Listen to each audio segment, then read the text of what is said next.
আজকের আলোচনার বিষয় ব্রাম স্টোকার ভয় সমগ্র, অনুবাদ অভিজ্ঞান গাঙ্গুলি।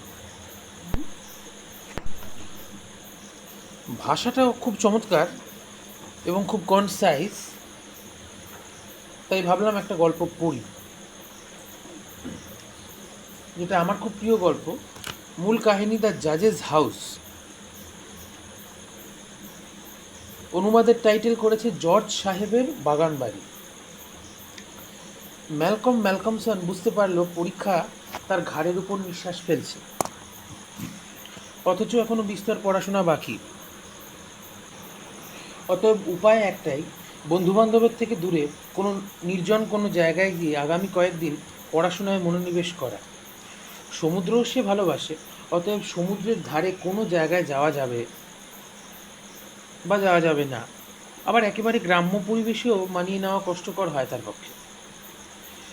বন্ধুদের থেকে এই বিষয়ে কোনো রকম পরামর্শ সে নিল না, কারণ তারা এমনই জায়গা বলবে যা তার নিজেরও পরিচিত। তাছাড়া সে চায় না পড়ার মাঝে বন্ধুরা এসে ওকে বিরক্ত করুক। অতএব ম্যালকমসন একদিন সকালে একটা ব্যাগে কিছু জামা কাপড় ইত্যাদি আর অন্য ব্যাগে বইপত্র নিয়ে বেরিয়ে পড়ল। রেল স্টেশনে গিয়ে টাইম টেবিলে তার প্রথম যে অপরিচিত স্টেশনের নামটা চোখে পড়ল, সেখানকার টিকিট কেটে ফেলল। 3 ঘন্টা যাত্রার পর ম্যালকমসন যখন বেনচার্চ স্টেশনে পা রাখল, ওর মনটা বেশ ফুরফুরে হয়ে গেল। একটি ছিমছাম সরাইখানা দেখে সে সোজা সেখানে গিয়ে উঠল। সরাইখানার নাম দ্য গুড ট্রাভেলার। বেনচার্চে এমনিতেই নিরিবিলি শহর, প্রতি 3 সপ্তাহে একদিন করে হাট বসে, আর সেদিনই শুধুমাত্র ভিড় হয়। কিন্তু ম্যালকমসন তাতেও সন্তুষ্ট হল না। এই সরাইখানার চেয়েও শান্ত কোনো জায়গার সন্ধানে সে বেরিয়ে পড়ল পরের দিনে। কিন্তু হাজার খুঁজেও তার বর্তমান সরাইখানার চেয়েও নির্জন কোনো জায়গা সে পেল না। অবশেষে সে একটা জায়গা পেল বটে, তবে সেটা সরাইখানা নয়। একটা পুরনো ধাঁচের ভারী দরজা জানলা, উঁচু পাঁচিল ঘেরা মস্ত বাগান বাড়ি। একটা পুরনো বাড়িটা দেখে ম্যালকমসন উল্লসিত হয়ে উঠল রীতিমতো। ভাবল এটাই ঠিক, এই রকম একটা বাড়ি তো চাই। সে খোঁজ নিয়ে জানলো বাড়িটা এখন ফাঁকাই আছে। পোস্ট অফিস থেকে এজেন্টের ঠিকানা নিয়ে সোজা তার সঙ্গে যোগাযোগ করলো ম্যালকমসন। বাড়ির এজেন্ট মিস্টার কানফোর্ড হাসি খুশি মানুষ। ম্যালকমসন বাড়ির একাংশ ভাড়া নিতে চায় শুনে তিনি খুব উৎসাহিত হলেন। বললেন, সত্যি বলতে কি, আমি খুবই খুশি হয়েছি আপনি ওখানে থাকতে চেয়েছেন জেনে। আমি তো পারলে আপনাকে বিনামূল্যেই সেখানে 1 বছর থাকার ব্যবস্থা করে দিতাম। আসলে এইসব ছোট শহরে এই ধরনের বাড়িকে ঘিরে নানান আজে বাজে গল্প কথা ছড়ায়। মানে বুঝতেই তো পারছেন। তাই আপনার মতো শিক্ষিত মানুষ যদি ওখানে গিয়ে কয়েকদিন থাকেন, তবে বাড়ির বদনাম ঘটছে আর কি। ঠিক কিসের বদনাম আছে ওই বাড়িটার, সে কথা ম্যালকমসন জিজ্ঞেস করার প্রয়োজন বোধ করল না, কারণ ও জানে যে থাকতে শুরু করলেই আশেপাশের প্রতিবেশীরা তাকে সেসব ঠিক জানিয়ে দেবে। 3 মাসের আগাম ভাড়া দিয়ে রসিদ কাটিয়ে বাড়ির চাবি পকেটে নিয়ে সরাইখানায় ফিরল সে। বাড়ির কাজ করার জন্য একজন ঠিকে বুড়ি মহিলাও জোগাড় করে ফেলল সে আসবার পথে। ব্যাগপত্র গুছিয়ে নেবার পর সরাইখানার মহিলা মালকিনের কাছ থেকে কিছু খাবার দাবারের ব্যবস্থাও সে করে ফেলল। মহিলাও বড় ভালো মানুষ, তাকে 3-4 দিনের রসদ গুছিয়ে দিতে সাহায্য করলেন। কিন্তু যখন ম্যালকমসনের কাছে শুনলেন যে সে কোথায় উঠছে, তখন মহিলার মুখ শুকিয়ে গেল। ওই জজ সাহেবের ভবন, সর্বনাশ, ও বাড়িতে যাবেন না। ম্যালকমসন জানতে চাইল বাড়িটার এরকম নাম কেন, আর সেখানে থাকলে অসুবিধাটা কী। উত্তরে ভদ্রমহিলা জানালেন যে 100 বছরেরও আগে ওই বাড়িতে একজন জজ সাহেব থাকতেন। বিচারক মশাই বিচারপতি থাকাকালীন প্রচুর অপরাধীদের ভয়ঙ্কর সব সাজায় দণ্ডিত করেছিলেন। সবাই বলতো যে অপরাধীদের ফাঁসির সাজা দিয়ে তিনি এক পৈশাচিক আনন্দ উপভোগ করতেন, যে কারণে সকলেই তাঁকে ভয় করত। মহিলা নিজে বিবাহসূত্রে এই শহরে এসেছেন, এখানে তার জন্ম নয়, অতএব এর বেশি আর কিছু তিনি জানেন না। তবে লোকে বলে ব্যাংকের সব টাকা দিলেও কেউ রাতে ও বাড়িতে থাকতে চাইবে না। মহিলা বললেন, হয়তো একটু বেশি বলে ফেললাম বাবা, কিছু মনে করো না। তুমি শিক্ষিত ছেলে, তবে তুমি আমার নিজের ছেলে হলেও তোমাকে আমি ও বাড়িতে যেতে দিতাম না। তুমি ওখানে থাকলে ভালো, থাকলে থাকো, কিন্তু রোজ রাতটা অন্তত আমার এখানে এসে কাটাও বাবা, ভাড়া লাগবে না। মহিলার আন্তরিকতা দেখে ম্যালকমসন অবাক হলো। হেসে বলল, আপনি চিন্তা করবেন না, আমার কোনো অসুবিধা হবে না। আমি গণিতের ছাত্র, বীজগণিত পাটিগণিতের সমস্যা নিয়েই ডুবে থাকবো। অতি প্রাকৃতিক সমস্যা তো এদের সামনে তুচ্ছ। তবে আপনি যদি এই বুড়ি মহিলাকে ওই বাড়ি পরিষ্কার করতে পাঠিয়ে দেন, তবে আমার খুব উপকার হবে। এই কথা শুনে মহিলা নিজেই কয়েকজন কর্মচারী জোগাড় করে নিয়ে চললেন ম্যালকমসনের সঙ্গে। সেখানে গিয়ে ঘরদোর ঝাড়পোঁছ করে তার বিছানাপত্র সব গুছিয়ে দিলেন। মহিলা বড়ই ভালো, নিজের রান্নাঘরের অনেক বাসনপত্র তিনি সঙ্গে এনেছেন। একজন সহায়িকার সাহায্যের ম্যালকমসনের রান্নাঘর পর্যন্ত তিনি সাজিয়ে দিলেন। একটা বড় ঘরে তার থাকার ব্যবস্থা হলো। তবে ম্যালকমসন একটা জিনিস লক্ষ্য করল, বাড়িতে সামান্যতম শব্দ হলেই মহিলা চমকে উঠেছিলেন বরাবর। ঠান্ডায় জানলা না খুলে ঘুমানোর পরামর্শ দিয়ে মহিলা বিদায় নিলেন। তবে বুড়ি মিসেস ড্যামস্টারকে রেখে গেলেন বাকি কাজ গুছিয়ে দিতে। বুড়ি বলল, বুঝলেন স্যার, ঘরদোরের অবস্থা যা দেখলাম, নিশ্চয়ই এখানে ইঁদুর পোকামাকড় গিজগিজ করছে। বাড়ির পেছন দিকটার অবস্থা দেখছেন, জায়গাটা কয়েকশো বছরের পুরনো হবে। রাত বিরেতে আওয়াজ টাওয়াজ পেলে ভয় পাবেন না, জানবেন দেয়ালের চটলা খসে পড়ছে বা ধেড়ে ইঁদুরে আওয়াজ করছে। ভূত টুত কিছু নয়, সব ওই ইঁদুরের কাণ্ড, বুঝলেন তো? ম্যালকমসন উত্তর দিল, মিসেস ড্যামস্টার, সুপরামর্শ দেবার জন্য আপনাকে অনেক ধন্যবাদ। আপনি যে ব্যাপারটা নিয়ে এত ভেবেছেন, এই দেখেই আমি খুশি হয়েছি। আপনি ঠিকই বলেছেন, ভূত টুত বলে আসলে কিছু হয় না। আমি 3 মাসের জন্য বাড়ি ভাড়া নিলেও আশা করি 1 মাসের মধ্যেই আমার সব কাজ মিটে যাবে। পরের 2 মাস আমি এখানে থাকতে পারেন ইচ্ছা করে। আমি আপনাকে বাড়ির চাবি দিয়ে যাব। বুড়ি গদগদ হয়ে বলল, ধন্যবাদ স্যার, কিন্তু আমার আবার নিজের বাড়ি ছাড়া রাতে ঘুম আসে না। না হলে আমি রাতেও আপনার সঙ্গেই এখানে থেকে যেতাম। তবে আপনি চিন্তা করবেন না, সারাদিন থেকে আমি আপনার সব কাজ গুছিয়ে দিয়ে যেতে পারবো রোজ। ম্যালকমসন হেসে বলল, আমি একা নির্জনে থাকতেই ভালোবাসি, এভাবেই থেকে এসেছি, অতএব আমার কোনো অসুবিধা হবে না। সন্ধ্যার সময় ম্যালকমসন জজ সাহেবের বাড়িতে এসে দেখল বুড়ি ঘরদোর সব গুছিয়ে দিয়ে রান্না করে দিয়ে গিয়েছে। ল্যাম্পে আগুন জ্বেলে আরাম করে বড় ডাইনিং টেবিলের এক মাথায় রাতের খাবার খেতে বসলো ম্যালকমসন। খাবার শেষ করে ফায়ার প্লেসে আগুন জ্বেলে আরাম করে তার পাশে বইপত্র নিয়ে বসলো সে। টানা রাত 11টা অবধি পড়াশোনা করলো ম্যালকমসন। তারপর ফায়ার প্লেসের আগুন নিভে আসছে দেখে তাতে আরও কিছু কাঠ ঢেলে দিল এবং নিজের জন্যে 1 কাপ চা বানালো। হোস্টেলে থাকার সময় থেকেই এই রাত জেগে পড়াশোনা করা এবং গভীর রাতে চা পান করা তার এক প্রকার অভ্যাসে পরিণত হয়ে গেছে। চায়ের কাপ নিয়ে বসে আয়েশ করে চুমুক দিল তাতে, এবং এই প্রথমবার ম্যালকমসন খেয়াল করলো একটা আওয়াজ হচ্ছে। সম্ভবত ইঁদুররা খচখচ শব্দ করছে কোথাও, কিন্তু এর আগে কি এই আওয়াজটা হচ্ছিল? পড়াশোনায় ডুবে থাকার কারণে হয়তো সে খেয়াল করেনি। এবার সে ভাবল এবং খেয়াল করলো আওয়াজটা একইভাবে হয়েই চলেছে। ম্যালকমসন মনে মনে ভাবল, হঠাৎ এত বছর পর মানুষ আর আলো টালো দেখে ইঁদুরগুলো প্রথমে বোধহয় বের হতে সাহস করেনি। এখন রাত বাড়ার সঙ্গে সঙ্গেই তারা নিজেদের মতো দৌড়াদৌড়ি শুরু করেছে। কিন্তু করছে কি ইঁদুরগুলো? এত কিসের তাদের ব্যস্ততা? ছাদের উপর, দেয়ালের ভেতর, সর্বত্র তারা আছড়ে কামড়ে চলেছে ক্রমাগত। মনে মনে হাসলো ম্যালকমসন, বুড়ি ঠিক বলেছে, এই ইঁদুরগুলোই ভূত। চা খেতে খেতে এই প্রথমবার ঘরটা ভালো করে দেখলো ম্যালকমসন। দামি কাঠের আসবাবপত্র ছড়িয়ে রয়েছে ঘর জুড়ে। ওক কাঠের বড় টেবিল, ওক কাঠেরই একটা বড় আরামকেদারা, কাঠের দেওয়াল, সব মিলে বেশ লাগছে ঘরটাকে। ঘরটার দেয়ালে বড় বড় পেন্টিং ঝুলছে, যদিও এত বছরের ধুলো ময়লায় সেগুলো মলিন। একটা ছবির সঙ্গে অন্যটার এখন আর পার্থক্য করা যায় না। তবে সে সবচেয়ে অবাক হলো ঘরের এক কোণ থেকে ঝুলতে থাকা ঘণ্টার ঘড়িটা দেখে। হঠাৎ দেয়ালের একটা ফাঁকের দিকে তার চোখ গেল। একটা ইঁদুর মুহূর্তের জন্য সেখান থেকে মুখ বাড়িয়ে উকি দিয়ে তাকে দেখেই যেন আবার ঢুকে গেল দেওয়ালের ফাঁকের ভিতর। দৃশ্যটা দেখে 1 কাপ চা শেষ করে আবার অঙ্কের মধ্যে ডুবে গেল ম্যালকমসন। প্রথম দিকে ইঁদুরের আওয়াজে অসুবিধে হলেও ধীরে ধীরে সেটাও ওর সয়ে গেল। ঝর্নার জল পড়ার শব্দ বা দেয়াল ঘড়ির টিকটিক শব্দ যেমন মানুষের কাছে সয়ে যায়, অনেকটা সেরকমই। কয়েক ঘন্টা পর ফের বই থেকে মাথা তুলল ম্যালকমসন। ভোর হতে বোধহয় আর বেশি দেরি নেই। এর মধ্যে ইঁদুরদের খচমচ আওয়াজটা যে কখন থেমে গিয়েছে সে খেয়াল করতে পারল না। এই সম্পূর্ণ নিস্তব্ধ পরিবেশে তার এবার বেশ অস্বস্তি হলো। ফায়ারপ্লেসের কাছের উঁচু আরামকেদারার দিকে নজর যেতেই ম্যালকমসন দেখতে পেল তাতে একটা বড় ইঁদুর বসে আছে। ম্যালকমসন এক দুবার হুস হুস করলো, এমনকি হাত মুঠো করে কিছু একটা ছুঁড়ে মারার ভঙ্গিও করলো সে, কিন্তু তাতে বিশেষ লাভ হলো না। ইঁদুরটা তার জায়গা ছেড়ে নড়ল না। তার লাল চোখ দুটোয় যেন ম্যালকমসনের প্রতি তীব্র ঘৃণা উগড়ে দিচ্ছিল। ম্যালকমসন ফায়ারপ্লেসের কাঠ কুচানোর লোহার ডান্ডাটা তুলে নিল ছুড়বে বলে, আর তাতেই সামনে সাদা দাঁতটা বিশ্রীভাবে খিঁচিয়ে উঠল ইঁদুরটা।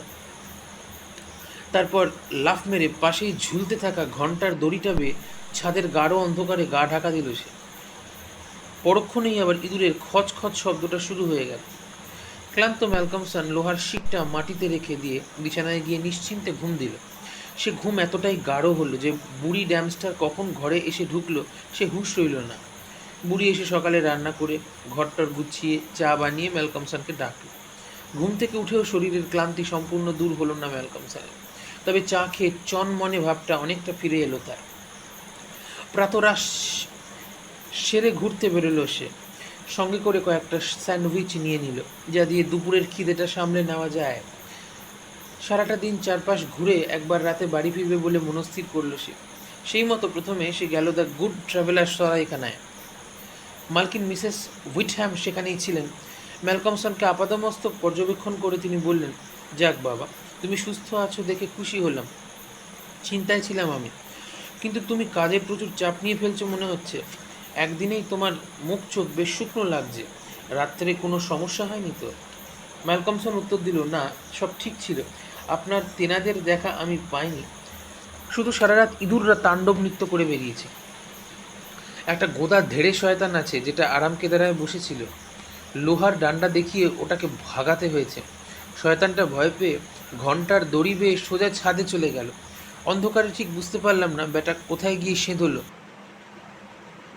ওরে বাবা, ওই ফায়ারপ্লেসের পাশের চেয়ারে বসেছিল? শয়তানই বটে।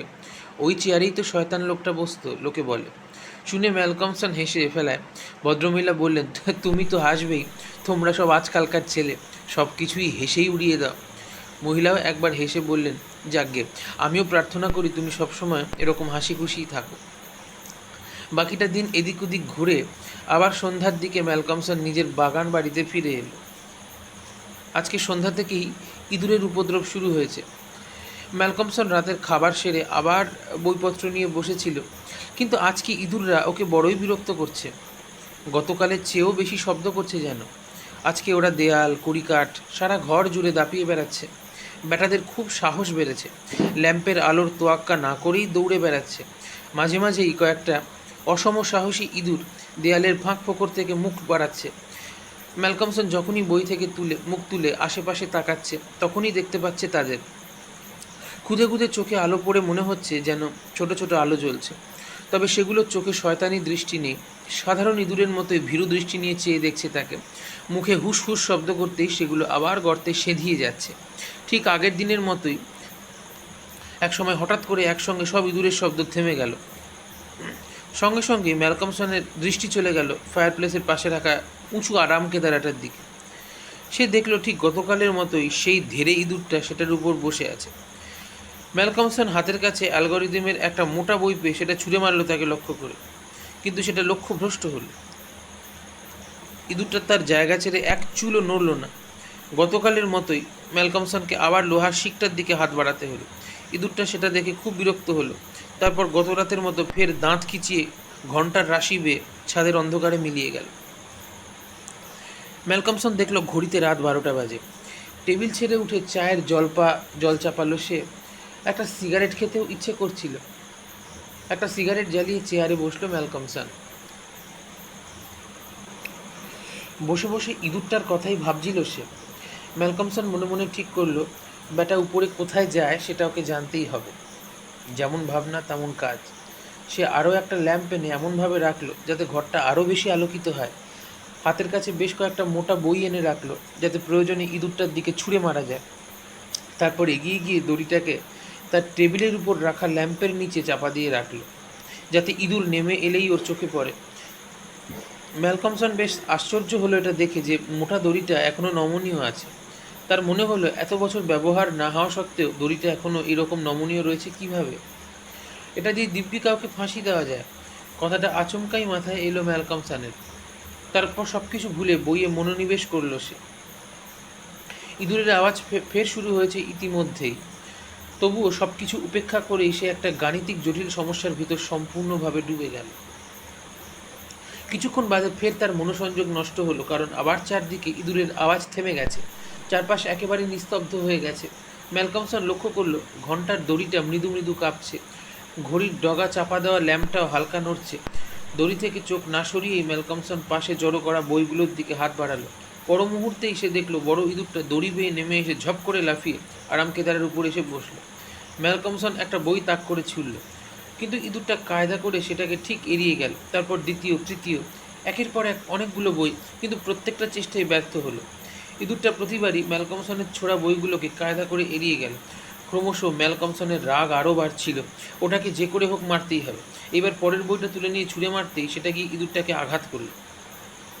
একটা বৃষ্টির শব্দ করে ইঁদুরটা ওর দিকে ফিরে তাকালো তীব্র ঘৃণা আর আক্রোশের দৃষ্টিতে। একটা ইঁদুরের চোখে এরকম দৃষ্টি কী করে সম্ভব?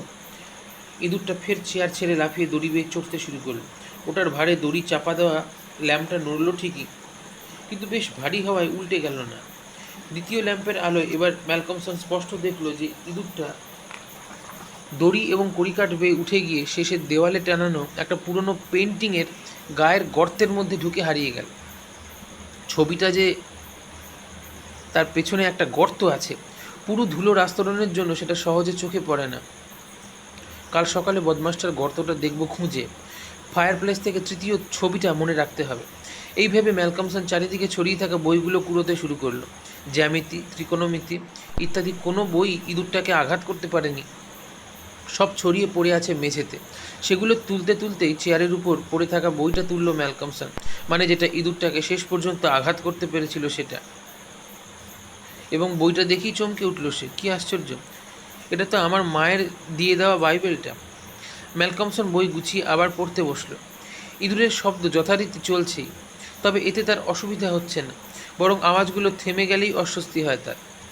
একটা অঙ্ক অনেকক্ষণ ধরে চেষ্টা করেও সমাধান করতে না পেরে ভোরের আলো ফোটার আগে ঘুমোতে গেল ম্যালকমসন। কিন্তু একটানা ঘুমোলেও ঘুমটা খুব একটা সুখকর হলো না। ছাড়া ছাড়া স্বপ্ন দেখল সারাক্ষণ। বেলার দিকে বুড়ি ড্যামস্টার এসে যখন ঘুম ভাঙালো, তখন কয়েক মুহূর্ত ওর সময় লাগলো সে ঠিক কোথায় আছে সেটা মনে করতে। ঘুম থেকে উঠেই প্রথমে ম্যালকমসন বুড়িকে বলল, আমি বেরিয়ে গেলে আপনি এই দেওয়ালে টানানো ছবিটার থেকে ধুলো ঝেড়ে রাখবেন, বিশেষ করে ওই তৃতীয় পেইন্টিংটার। খেয়ে দেয়ে একটা বই নিয়ে নাড়াচাড়া করে দুপুরের দিকে প্রসন্ন মনে আবার বাড়ি থেকে বেরিয়ে পড়ল ম্যালকমসন। তার পড়াশোনা বেশ ভালোই চলছে এখানে এসে। বাড়ি থেকে বেরিয়ে হাঁটতে হাঁটতে সে আবার যথারীতি সরাইখানায় এসে উপস্থিত হলো। আজকে দেখলো একজন অচেনা লোক এসে বসে আছে সেখানে। মালকিন ভদ্রমহিলা তার সঙ্গে পরিচয় করিয়ে দিয়ে বললেন, ইনি ডাক্তার থর্নহিল। ডাক্তার ম্যালকমসনের সঙ্গে পরিচয় করে আগ বাড়িয়ে নিজেই গল্প করতে শুরু করলেন। তার স্বাস্থ্য নিয়ে বেশ কিছু প্রশ্নও করছিলেন তিনি। একসময় ম্যালকমসনের মনে কেমন যেন সন্দেহ হলো। সে বলল, ডাক্তার সাহেব, আমি আপনার সব প্রশ্নের উত্তর দেব, তার আগে আপনি আমার প্রশ্নের উত্তর দিন।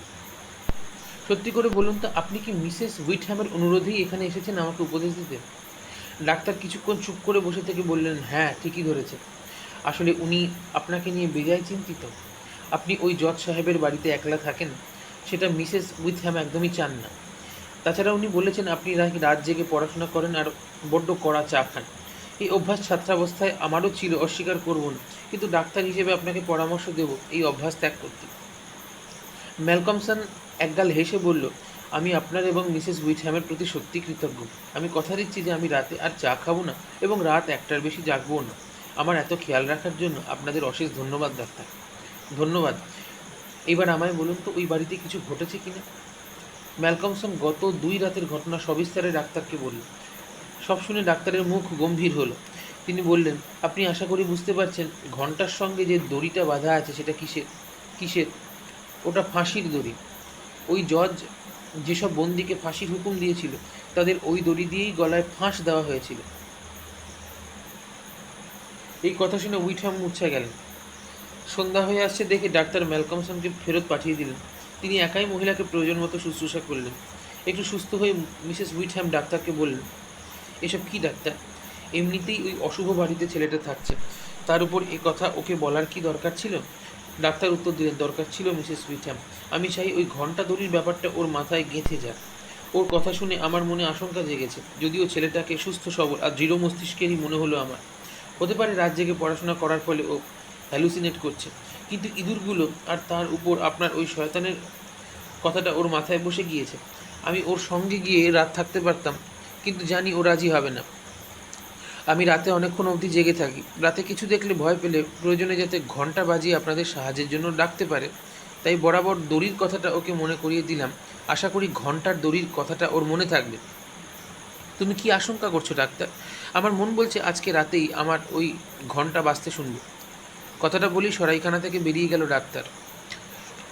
সন্ধ্যার পর ম্যালকমসন বাড়িতে ঢুকে দেখল কাজ গুছিয়ে তার জন্য খাবার ঢাকা রেখে চলে গিয়েছে। আজকে এপ্রিল মাসের হিসাবে একটু বেশি ঠান্ডা পড়ছে বাইরে, জোরে হাওয়া বইছে, মনে হয় ঝড় আসবে। ম্যালকমসন বাড়িতে ঢুকতে তার পদধ্বনি পেয়ে কিছুক্ষণের জন্য ইঁদুরগুলো শান্ত ছিল, কিন্তু অচিরেই আবার নিজের খচমচানি শুরু করে দিল। খানিকটা বিস্মিত হয়ে ম্যালকমসন ভাবল যে ইঁদুরগুলো তাদের দৌড়ঝাঁপ একমাত্র ওই বড় ইঁদুরটাকে দেখলেই বন্ধ করে দেয় কেন? ইঁদুররা সাধারণত ভয় পেলে চুপ করে যায়, ওরাও কি ভয় পায় ওই বৃষ্টি ধীরে ধীরে ইঁদুরটাকে? টেবিলে বসেই রাতের খাওয়া সেরে নিল ম্যালকমসন। তারপর একটা সিগারেট খেয়ে পড়তে বসে গেল। সে ডাক্তারকে কথা দিয়েছে সময় মতো ঘুমিয়ে পড়বে, অতএব সময় বেশি নষ্ট করা ঠিক হবে না। প্রায় 1 ঘন্টা ধরে সে টানা পড়াশোনা করলো। ততক্ষণে বাইরে প্রবল ঝড় উঠেছে। অন্যান্য ফাঁকা ঘরগুলো থেকে হাওয়া ঢুকে অদ্ভুত শব্দ সৃষ্টি করছে। ভাঙা জানলার কপাট ধাক্কা দিচ্ছে। ছাদের উপর হাওয়ার দাপটে ঘন্টার মোটা দড়িটাও নড়ে উঠছে। ম্যালকমসনের ডাক্তারের কথাটা মনে পড়ল, ওটা ফাঁসির দড়ি। কৌতূহল হলো ম্যালকমসনের। উঠে গিয়ে দড়িটা হাত ধরে পরীক্ষা করলো সে। এই দড়িতে গলায় ফাঁস দিয়েই জজ সাহেবের আদেশে অনেক কয়েদির ফাঁসি হয়েছিল। এই দড়িতে তাদের মৃত্যু লেগে আছে। হাওয়ার দাপটে দড়িটা এমনিভাবেই নড়ছিল, কিন্তু এবার হাতে ধরা দড়িটায় মৃদু কম্পন অনুভব করলো ম্যালকমসন। একই সঙ্গে সে খেয়াল করলো ইঁদুরদের হুটোপুটি একেবারে থেমে গিয়েছে। সঙ্গে সঙ্গে উপর দিকে তাকালো সে এবং দেখতে পেল দড়ি বেয়ে ওই বড় ইঁদুরটা নেমে আসছে। দড়ি ছেড়ে 2 পা পিছিয়ে গেল ম্যালকমসন। ইঁদুরটাও তাকে দেখে আবার উপরে অন্ধকারে লুকিয়ে পড়ল। পর মুহূর্তে আবার ইঁদুরের আওয়াজ শুরু হলো। ম্যালকমসনের মনে পড়ল যে সকালে সে ইঁদুরের গর্তটা দেখতে ভুলে গিয়েছে। কথাটা মনে পড়তেই ল্যাম্প হাতে তুলে নিয়ে ফায়ারপ্লেসের দিকে এগিয়ে গেল ম্যালকমসন। তৃতীয় ছবিটার সামনে দাঁড়িয়ে হাতের আলোটা ধরল ছবির উপর। ধুলো ঝেড়ে পরিষ্কার করায় আজকে সেটাকে বেশ স্পষ্ট দেখা যাচ্ছে। আর ছবির লোকটাকে দেখে বিস্ময়ে তার হাত থেকে আলোটা প্রায় পড়ে যাচ্ছিল। ম্যালকমসনের হাঁটু কেঁপে উঠেছিল। 2 পা পিছিয়ে এলো সে। কপালে ঘামের বিন্দু ফুটে উঠল এই ঠান্ডাতে। কোনোভাবে নিজেকে শক্ত করে আবার এগিয়ে গেল ও ছবিটার দিকে। ছবিতে দেখা যাচ্ছে বিচারকের লাল জব্বায় একজন মানুষ বসে আছে। লোকটার মুখ থেকে একটা ঘৃণা ও আক্রোশ মেশানো অশুভ নৃশংসতার ভাব ফুটে বেরোচ্ছে। লোকটার নাকটা বক্র, ঠিক যেন একটা শকুনের ঠোঁট। আর তার 2 চোখ, ওই চোখ দুটো যেন ঠিক ওই ধেড়ে ইঁদুরটার ঘৃণা ভরা চোখ দুটোর মতো। ঠিক তখনই আবার ছবিটার একপাশের একটা ফুটো দিয়ে ধেড়ে ইঁদুরটা মুখ বাড়ালো। 2 জোড়া চোখের মণি তার দিকে স্থির দৃষ্টিতে চেয়ে আছে। সেই দিকে তাকাতেই ম্যালকমসনের শিরদাঁড়া দিয়ে ভয়ের একটা ঠান্ডা স্রোত নেমে গেল। ইঁদুরটা আবার ঢুকে গেল ভিতরে। নিজের মনকে শক্ত করে আবার আলো তুলে ছবিটা খুঁচিয়ে দেখলো ম্যালকমসন। ফায়ারপ্লেসের পাশে ওই উঁচু ওক কাঠের আরাম কেদারায় বসে আছে জজ সাহেব।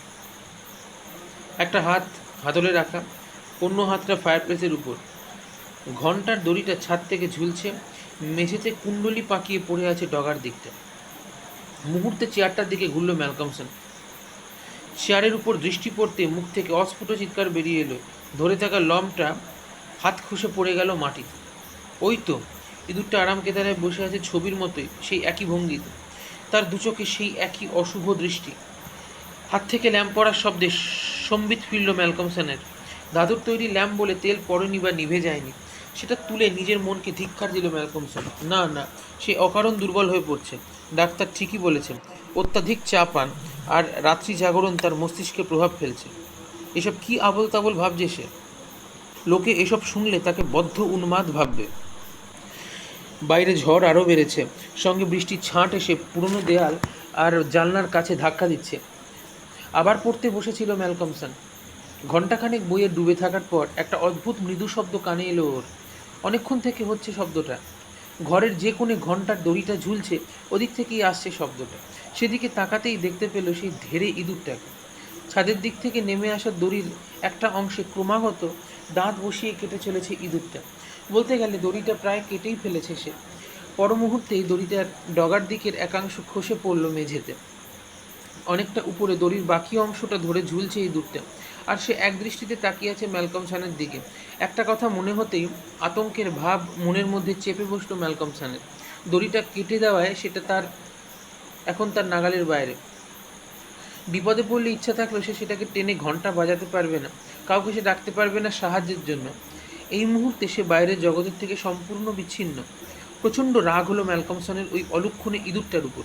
রাগের চোটে সে হাতের কাছে যে বই পেল সেটাই ছুঁড়ে মারার চেষ্টা করলো, কিন্তু ইঁদুরটার গায়ে লাগলো না।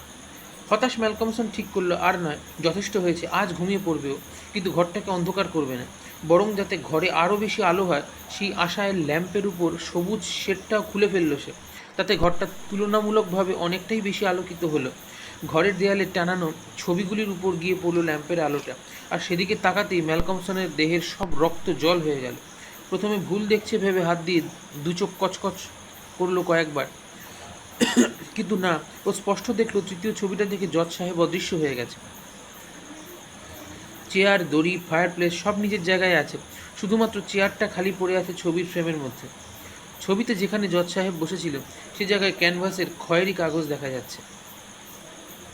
দৃশ্যটা দেখে ভয়ে হিম হয়ে গেল ম্যালকমসনের হাত পা। সে বুঝতে পারল তার সারা শরীর কাঁপতে শুরু করেছে। ধীরে ধীরে টের পেল পক্ষাঘাতের রোগীর মতোই সে আর হাত পা নাড়তে পারছে না। শরীর থেকে সমস্ত শক্তি যেন কেউ নিংড়ে নিয়েছে।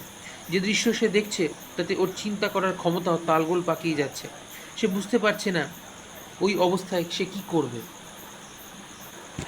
ধীরে ধীরে ম্যালকমসন পিছনে ফিরল আর দেখতে পেল ঘরের মধ্যে রাখা ওক কাঠের চেয়ারের উঁচু আরামকে দ্বারায় এখন বসে আছে ছবির ওই জজ সাহেব।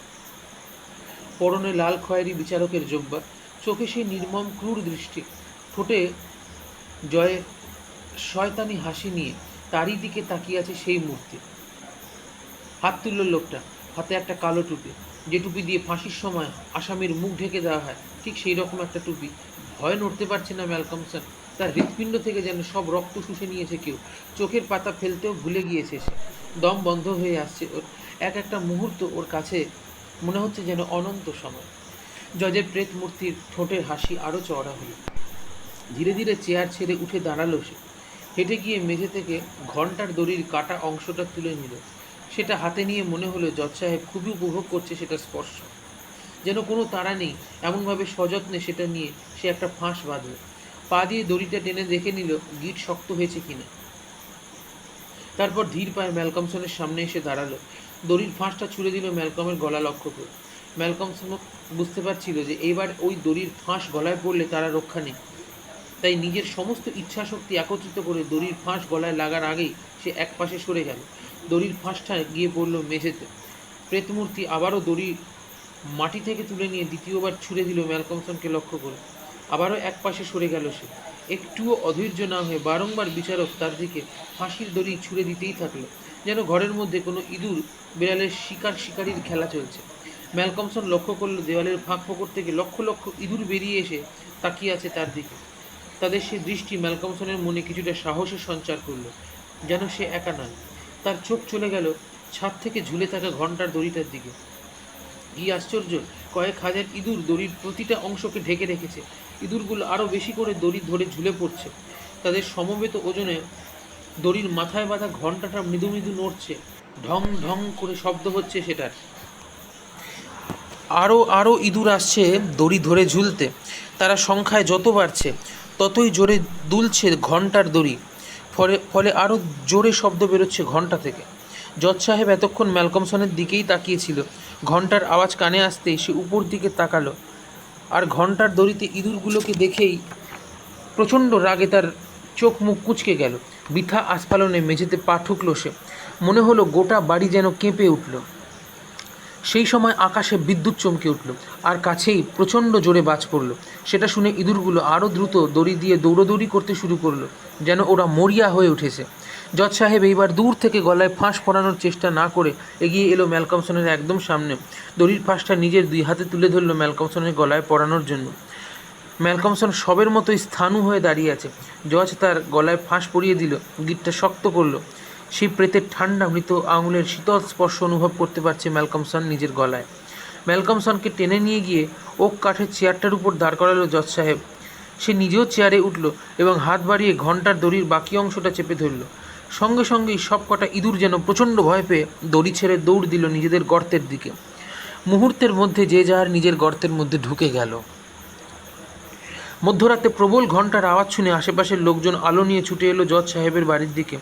কিন্তু অনেকক্ষণ ধাক্কাধাক্কির পরও যখন বাড়ির দরজা খুলল না, তখন তারা দরজা ভেঙে ভেতরে ঢুকল। ঘরে সবার আগে ঢুকলেন ডাক্তারবাবু, তার সঙ্গে বাকিরা। ঘরে ঢুকে তাঁরা দেখলেন ছাদের ঘণ্টা থেকে ঝুলতে থাকা দড়ির গলায় ফাঁস দিয়ে ঝুলে আছে তরুণ ম্যালকমসনের নিথর মৃতদেহ। আর ঘরের আলোয় দেখা যাচ্ছে দেয়ালের পেন্টিংয়ে জজ সাহেবের মুখের শয়তানি ক্রূর হাসি।